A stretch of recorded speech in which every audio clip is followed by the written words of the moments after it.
Hello tout le monde, bienvenue sur ma chaîne, ici c'est Vivi Ivoirienne. Si vous êtes nouveau, je vous invite à vous abonner juste en bas.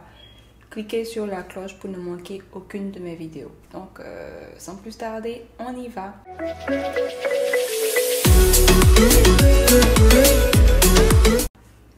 Aujourd'hui, on va parler un petit peu, bon, on va pas vraiment parler, c'est plus un Q&A, donc questions and answers. Donc, je crois qu'il y a de cela 2 ou 3 semaines, je vous avais dit de poser des questions sur les USA, des questions que vous voulez, tout ça.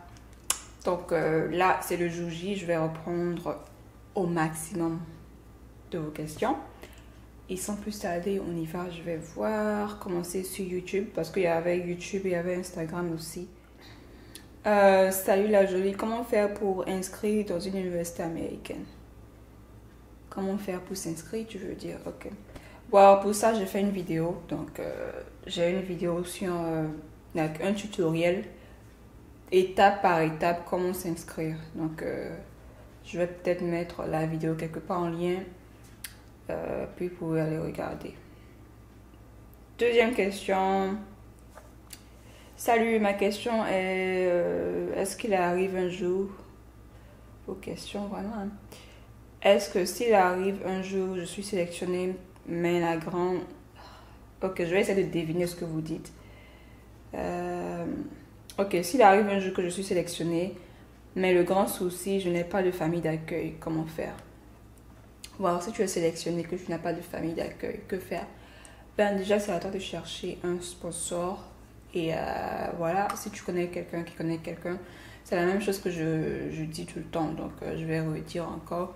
Cherche, demande aux gens qui sont venus ici, s'ils connaissent quelqu'un, un ami ou un proche qui peut t'aider, un truc comme ça en fait. Donc, en demandant que tu vas trouver quelqu'un. Mais si tu restes au coin comme ça, là, comment tu vas trouver quelqu'un? Donc, cherche, pose des questions aux gens que tu connais qui sont venus ici et tout ça. Et voilà. Ok, salut, ça va. Quelle est la différence entre sponsor et hébergeur? Wow. Dans ce cas, dans le cas de la loterie, c'est la même chose parce que le sponsor, c'est la personne qui va garantir que elle peut te prendre en charge parce que déjà, pour le affidavit of support, c'est la personne qui va écrire, mettre le montant, le revenu annuel que la personne gagne et tout ça. En tout cas, c'est la personne qui doit te prendre en charge en fait. Donc, mais si c'était pour... dans le cas d'un étudiant qui vient pour les études, un sponsor, c'est la personne qui paye pour ses études, alors qu'un hébergeur, c'est quelqu'un qui va... elle sera peut-être une famille d'accueil ou un truc comme ça. Mais dans le cas de la développerie, c'est la même chose. Donc, hébergeur égale sponsor. Salut Bibi, c'est depuis le Togo. Q&A USA, c'est quoi? Wow, Q&A, c'est question and answer. USA, c'est United States of America. Ensuite, coucou, moi je voudrais que tu me situes sur les sociétés qui attribuent des bourses d'études aux USA. Merci. Les sociétés qui attribuent des bourses. Je ne connais pas de société qui attribue des bourses. Hein. Si tu viens dans une école, tu vas faire la demande dans l'école. L'université va te donner des bourses d'études, donc il n'y a pas de société. Ou si tu parles du privé, oui, le privé, tu vas devoir faire des demandes en privé, mais il y a plusieurs sites. Tu vas sur Google, tu tapes scholarship ou bourse d'études et la liste va apparaître. Tu vas faire la demande sur le site de chaque, comme tu l'as dit, société. Mais il y en a, c'est plus $1000 qu'on va te donner, $5000. Il y a d'autres scholarships. J'ai déjà parlé de ça en fait dans une vidéo, les différents types de scholarships et tout ça. Scholarship pour leadership, community service, en tout cas il y en a plein, tellement. Salut, merci beaucoup pour la vidéo, mais j'ai 3 questions. Ok. L'assurance coûterait au maximum combien par mois pour les immigrants si cette loi rentrait en vigueur? J'ai déjà fait une vidéo à ce sujet. L'assurance, il y a différents types d'assurance, il y a différents prix et tout ça. Donc, il n'y a pas un prix fixe pour dire que voilà, c'est $200, tout le monde va payer, tous les immigrants vont payer $200. Non. Il y a différents types d'assurance, il y a différents prix, il y a différents avantages et tout ça. Donc, voilà. Ensuite, un deviste paye une somme pour la green card étant aux USA et combien? Pour la green card, je crois que c'est $220 que tu payes une fois arrivé ici. Et chaque année, ça augmente. Donc, pour l'instant, c'est $220. Combien un Davis met pour obtenir son Social Security? Combien? Je ne comprends pas bien ta question. Si tu veux dire comment, quand tu fais ta demande pour la Green Card, tu peux directement faire la demande pour ta Social Security. Donc, tu peux faire ça directement ou si tu veux faire après, tu vas dans le bureau, tu vas au bureau de la sécurité sociale pour faire ta Social Security. Moi, quelle que soit la décision sur l'assurance maladie aux USA, je veux souscrire. Ouais, vous n'avez pas de choix. Quand tu seras ici, si tu n'as pas d'assurance, les frais d'hôpital seront vraiment chers. Donc, c'est pas pour dire que c'est une histoire de oh, je ne veux pas avoir d'assurance, tout ça. Mais ce que les gens n'aimaient pas, en fait, c'est parce qu'ils voulaient instaurer ça de façon, dès que tu viens dans les 30 premiers jours, il faut avoir. C'était un peu stressant, en fait.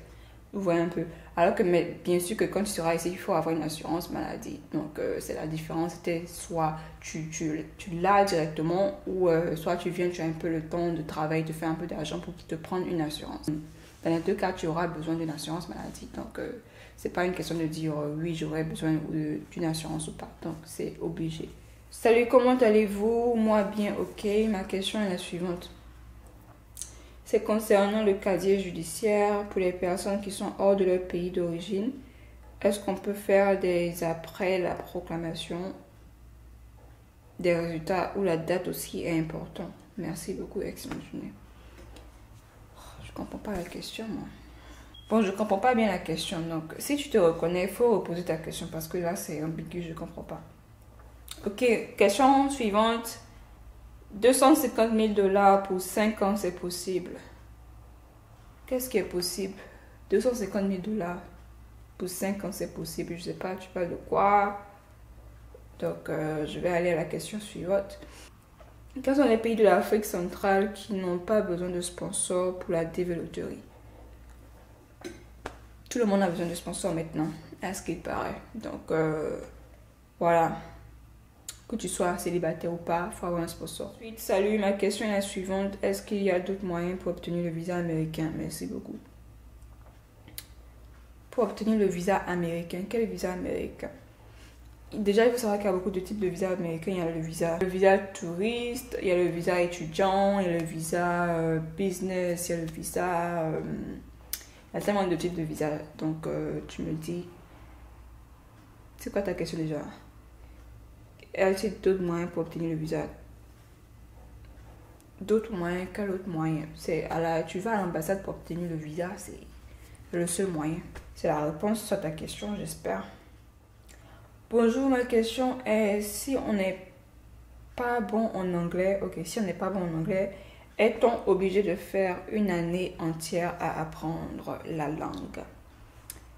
Si tu n'es pas bon en anglais, tu sais déjà que les USA, on ne parle que l'anglais ici, donc ça sera avantageux pour toi de prendre des cours d'anglais pour t'améliorer et pouvoir communiquer avec les Américains et avec les gens en général. Donc, tu n'as pas forcément besoin de prendre une année.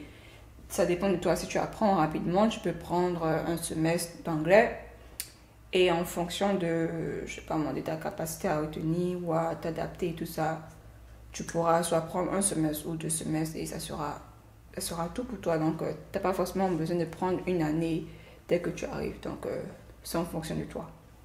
Si tu vois qu'une année, si tu vois qu'après un semestre que tu as fait, ton anglais n'est pas si bon que ça, que tu veux prendre encore un autre semestre d'anglais, by all means, go for it. Fais-le et voilà. Parce que si tu ne parles pas la langue, personne ne pourra te comprendre, n'est-ce pas? Donc, il faut faire des efforts, il faut prendre des cours, commencer sur YouTube, commencer sur Google, faire des recherches, des cours gratuits, des trucs comme ça, en fait, quoi. Donc, c'est la base, la langue, tu la parles, tu peux t'en sortir. Donc, voilà. Comment remplir le DS-260 étant célibataire? C'est mon inquiétude. Est-ce qu'on peut sauter la partie? Wow. Que tu sois célibataire ou marié, tu vas remplir le DS-260. Donc, c'est pas vraiment compliqué que ça. Donc, je sais pas pourquoi tu veux sauter la partie. Ok, ça c'est tout pour YouTube. Je pense bien. Instagram. Est-ce possible de diminuer son âge après avoir eu la green card? Non, c'est pas possible. explication sur DS260. Ok, je ferai une vidéo sur un petit peu un tutoriel sur le DS260. Donc la vidéo viendra bientôt. So stay tuned for that. Ensuite, peut-on travailler aux USA, aux États-Unis avec un diplôme obtenu en Afrique dans le domaine de la mécanique? Je vais dire oui, non, parce que ça dépend. Les Américains veulent que tu aies un diplôme américain pour pouvoir travailler dans une entreprise américaine. Donc, si tu viens d'un pays africain avec ton diplôme, déjà le diplôme africain, c'est comme si c'était rien. Et pour trouver du boulot, ça sera vraiment compliqué pour toi. Donc, ce que tu dois faire, c'est faire l'équivalence de ton diplôme. Mais la plupart des gens vont faire l'équivalence et voir dans quel niveau on est. Mais parce que tu vas vraiment, you have to fight to get it. Parce que si tu ne fais pas les démarches, tu ne passes pas par-ci, par-là, ils ne vont pas accepter ton diplôme en fait. Donc, c'est vraiment compliqué, c'est vraiment rare de voir des gens qui travaillent avec le diplôme de l'Afrique. Yeah. Si c'était un diplôme des États-Unis en Afrique, bien sûr, mais diplôme de l'Afrique pour venir aux États-Unis pour travailler avec, compliqué. Si tu veux faire un certificat pour booster un petit peu ton niveau après l'équivalence et avant de commencer à travailler, tu peux le faire également. Ensuite, un déviste déjà sur le territoire américain peut-il sponsoriser un nouveau? Du moment où tu as ta green card ou si tu es américain, tu peux sponsoriser. Donc voilà. Quelqu'un me dit le métier de pilote. Ça, c'est pas une question, it's just a statement. C'est juste une phrase, donc je sais pas. Ensuite, en couple, célib. I don't know why you're asking that. I'm not gonna answer. Donc, c'est une question que je vais sauter. Est-il possible pour un étudiant d'obtenir un visa DS160 pour une visite de 1 à 2 semaines? Un visa DS160, je ne sais pas ce que c'est, il n'y a pas de visa DS160. Si tu me parles de la fiche que tu dois remplir DS160, ça c'est pour tout type de visa, tu dois remplir cette fiche. Mais dans la plupart des cas, tu dois remplir la DS160. Et donc, je ne sais pas vraiment de quel type de visa tu parles. Si c'est un visa touristique, oui, tu peux venir pour 1 à 2 semaines, il n'y a pas de problème. Normalement, le visa qu'on te donne, c'est pour 6 mois. Donc, voilà. Je peux nous faire une vidéo sur les études en agronomie et la filière aux USA. Merci pour tout. Ok, je verrai bien si c'est possible. Ensuite, tu peux nous parler des études sur la restauration, l'hôtellerie, comment ça se passe là-bas. Ok, donc ça, c'est pas une question vraiment. Donc, pareil comme la précédente. Ok, je note, on verra bien. Quelqu'un qui demande, salut, c'est quoi un Q&A? Donc, pour tous ceux qui ne savent pas, c'est quoi un Q&A? Q, c'est Q, question, et A, c'est answer, donc réponse en français. Donc, quand je mets Q&A, ça veut dire question et réponse. Donc, vous me posez des questions, je réponds. Donc, j'espère que vous savez maintenant. Quel est l'état le moins cher des États-Unis? I don't know. Je sais pas. En tout cas, les États du Sud sont généralement moins chers que les États du Nord. Donc, si ça t'aide un petit peu. Possible de refaire une vidéo sur une demande d'inscription dans une université américaine de A à Z. J'ai déjà fait une vidéo dessus. Donc, allez-y, regardez celle-là d'abord. L'informatique aux USA, ça paye bien. Et la formation dure combien de temps? Oui, ça paye. La formation, ça dépend de toi. Tu peux faire ton associate degree qui est de 2 ans. Tu peux faire ton bachelor qui est de 4 ans. Master, 5 ans, et ainsi de suite. Donc, le plus de diplômes que tu as, le plus d'expérience également, tu auras plus, ton salaire sera plus élevé. Il y a différentes spécialités. Donc, je peux te spécialiser dans différents domaines de l'informatique. Que ce soit cybercriminalité ou je sais pas quoi, c'est tout ce que je connais. Voilà, tu peux te spécialiser dans différents domaines et puis voilà. Je crois que c'est tout pour les questions. Hein. Donc voilà, si vous avez d'autres questions, je vous invite à poser en commentaire. Merci d'avoir regardé. N'oubliez pas de liker, partager et on se dit à la prochaine. Bye.